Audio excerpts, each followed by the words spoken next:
దేవుని పిల్లలుగా మనకి ఎవరు చెడు చేసినా మనం అది చెడు చేయకూడదండి. ఎందుకు తెలుసా అండి?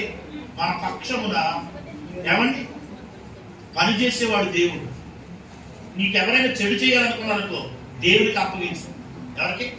దేవునికి అప్పగించు. ప్రభువా పలానోళ్ళు నా పట్ల ఇలాంటి చెడు చేశారు, నువ్వు చూసుకుని ఆయన అని వదిలే. తగిన సమయంలో దేవుడే వారికి ఎలా బుద్ధి చెప్పాలో, ఏమండి వారిని ఎలాగా దేవుడు గద్దించాలో, ఎలా సరిచేయాలో దేవుడే చూసుకుంటాడు. అలా కాదని నువ్వే దిగిపోయేవరకు రంగంలోకి ఆయన సైడ్ అయిపోతాడు. ప్రియుడా, చెడు కార్యమును కాక మంచి కార్యం. అందుకని ఈ 2025 సంవత్సరంలో ప్రియమైన వాళ్ళ 2024లో ఎవరికైనా మన మాటల ద్వారా కానీ లేకపోతే మన ప్రవర్తన ద్వారా కానీ చెడు కలిగించేవారు ఉన్నా నేను. కానీ 2025లో చెడు కార్యములు ద్వారా చేసేవారు కాకూడదు. దేవునికి స్తోత్రం.